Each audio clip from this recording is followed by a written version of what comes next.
patient natin? Anong nakalagay sa pasyente? May catheter. May catheter. May IV fluid. IV fluid and IV. Okay, ano to? Yung dito. Hindi. Wait. This is tracheostomy. Okay, this is your trachea. Opening in the trachea. It's called tracheostomy. Spell, ma'am. Tracheostomy. Ostomy means opening. Opening. Okay, then trachea. That's why it's tracheostomy. Okay, so this is Mr. David now. Mr. David will going to give you personal hygiene.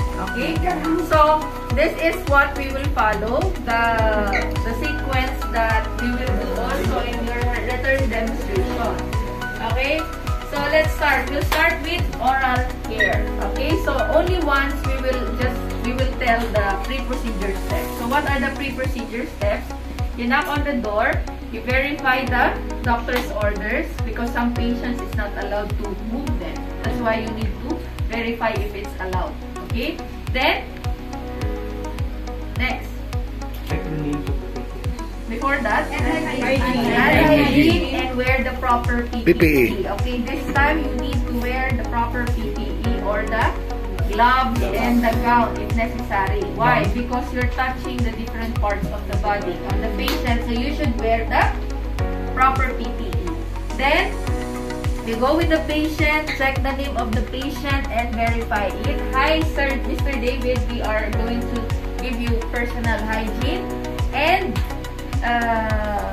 check the ID band, verify it with the ID band. Okay, then what else? Close the privacy. Collect the necessary equipment, also clean, and then make sure that the room is what? Ano ba dapat ang room? Dapat hindi na malamig. Warm lang siya. Bakit? Kasi paliliguan mo yung pasyente, di ba? Okay? So make sure that it's warm. Okay? Then, let's go first with oral care. Meron tayong dalawang types ng oral care. We have independent and dependent. You were talking about independent. What do you mean by that? Independent. Kaya niya. That's why independent. Okay? She can do it alone. When we're talking about dependent, ma'am.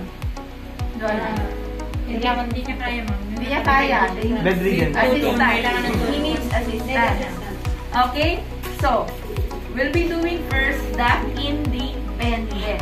Okay? Independent first is get the necessary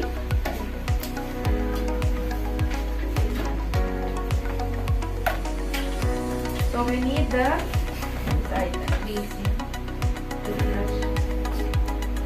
okay, first is let's position the patient into Side. Lateral. So, ano po siya? Independent or? independent nga, sabi ko, independent. Fowlers. So, anong dapat? Fowlers. Position niya. Fowlers. Wow. So, we will put the towel, okay, para hindi mabasa yung kanyang gown. Hindi naman. And then we get the brush. We get the brush, Sitting ko. cup with water, Focus lang. paste, Magkamukha kasi Dan at saka si Kuna, Mr. David. mouthwash, floss, lip balm, and ano tawag dito? Kidney basin. Okay, kidney basin. Okay.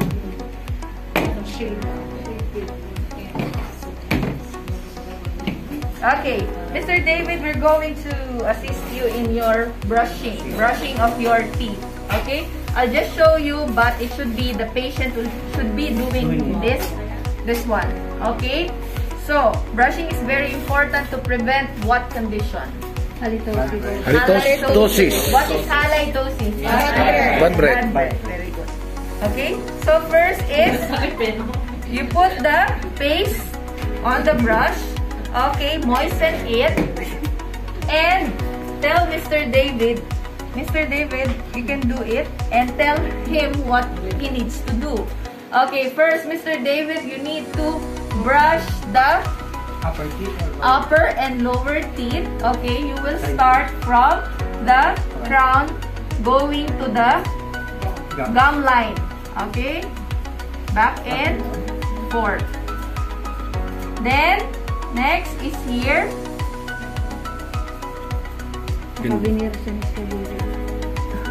Then inside and outside. Then other one. So, no need of water man before aircon man. No, no. Just Then, minoisen mo na siya. Then, ano pa? Biting surfaces. Ano yung mga biting surfaces? Ito, di ba? Upper teeth. Upper or lower, pwede. Anong last? Tongue. Okay, Mr. David, you can rinse your mouth. Okay. Then, Mr. David, would you want to use the mouthwash? Oh, gusto daw niya. Sumagot yan eh. Oh, sagot to. Okay. Then, Mr. David, would you want to use the sorry. Asan yung floss? Floss. Okay, ilang inches ang floss? 6 inches. Okay? So, alam niyo naman siguro mag-floss, no?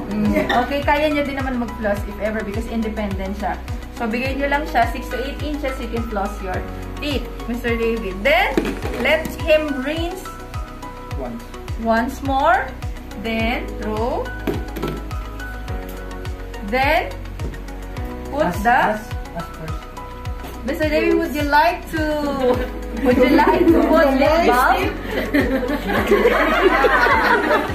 Daw niya lipstick. Si Joan pala yan eh. Ayaw niya ng lip balm. Okay? So, done. Gagamitin, hindi yung mismong lip balm. Sorry? I-lift mo lang. Hindi siya kasi maagalaw kaya hindi na lang ni ma'am. Ano? Ma'am, kung kamay mo daw ang gagamitin. Kasi siya. Wala si patient ko Patient kunyari. Oo. Baka gawin nyo. Gagawin. Pinapakita ko lang sa inyo kasi independent ka siya, di ba? Hindi siya buhay, guys. Remember? Okay. Pagalawin niyo daw kasi. Yan tayo eh. Pag ano, sabi ni Ma'am F ganon. Yan kayo eh. Okay. So, we're done with him. We will place him back into, remove this. Okay. Place him back into the So fine. comfortable position. So fine? Okay. So, any question? Quite difficult because you need to Assistance.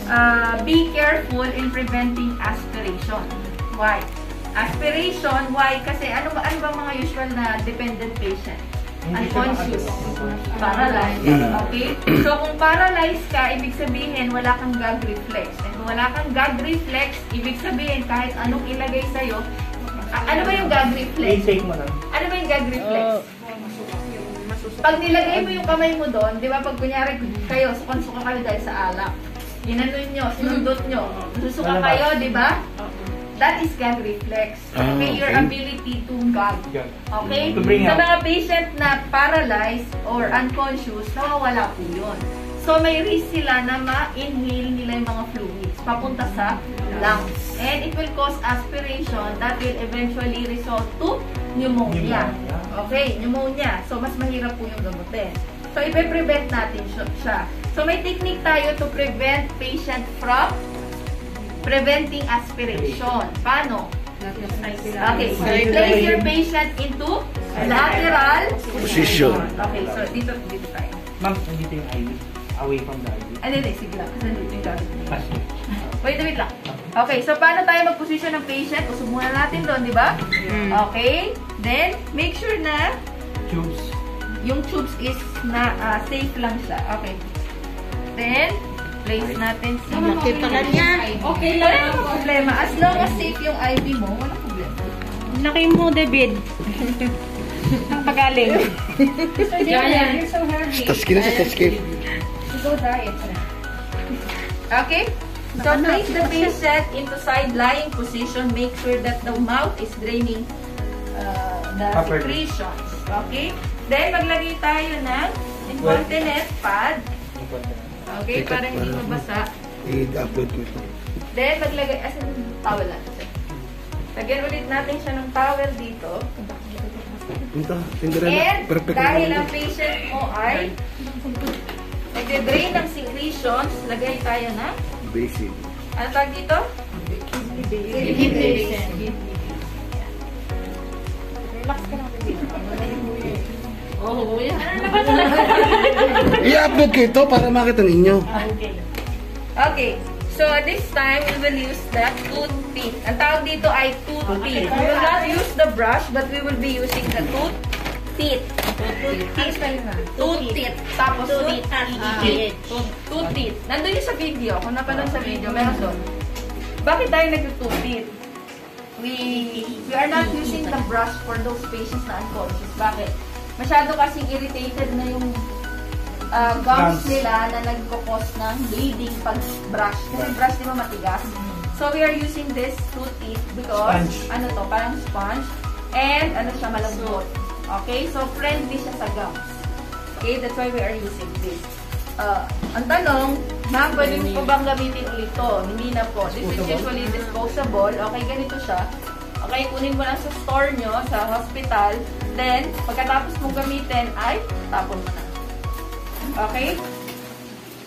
Guys, remember that if your patient is, if you're doing oral care with the dependent patient, make sure that you are with having the suction machine. Make sure that you are having suction machine. Bakit? Suction machine kasi any excess secretions for the patient, you can remove immediately.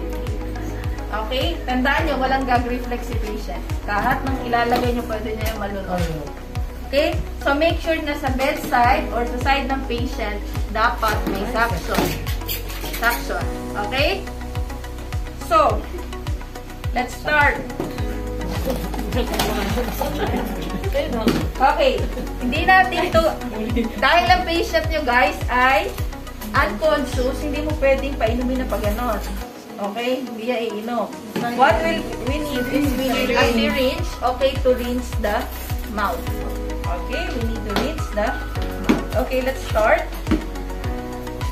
So, first, how to open the mouth of the patient. Okay? You just use your thumb. Okay? In the lower, put pressure on the lower jaw to open it. But, kung ang patient mo ay meron siyang nangangagat. May mga patient na gano'n eh. Unconscious sila pero may reflex sila. Kumakagat sila.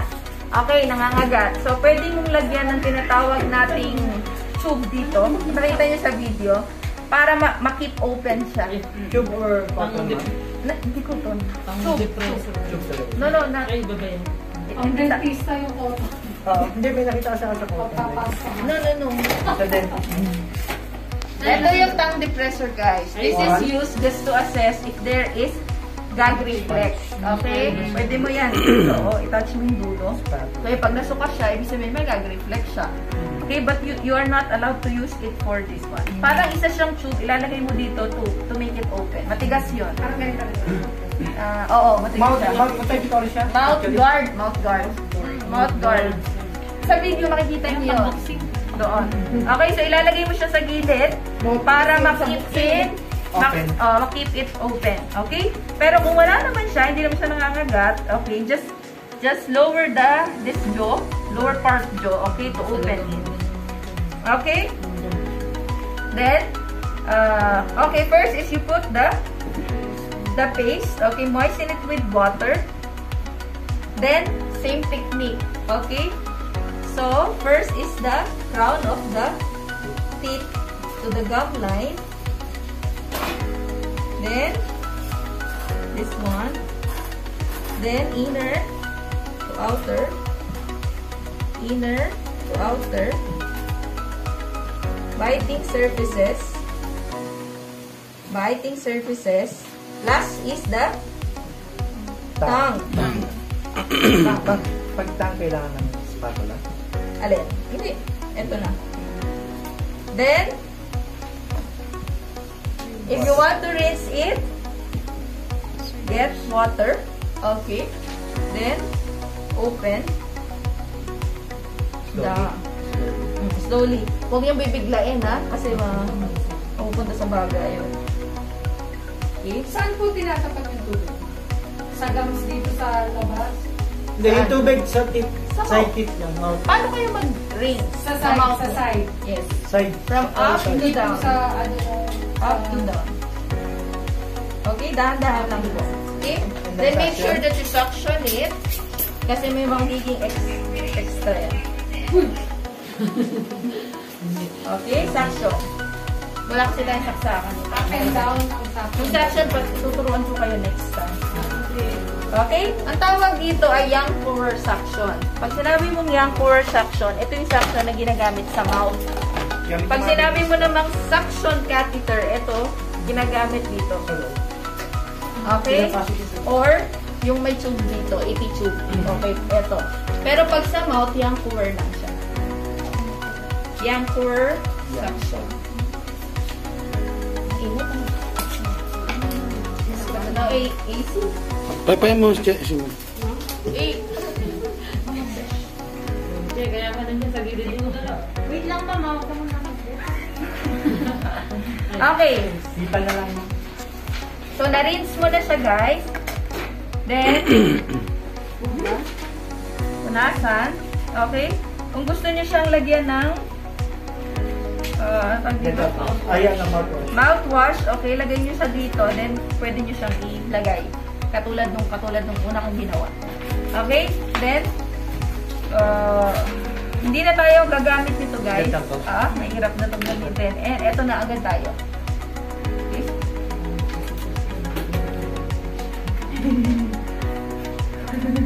Okay? So, that is how we will do the oral care. Mapag nakagit. Ito. And move the patient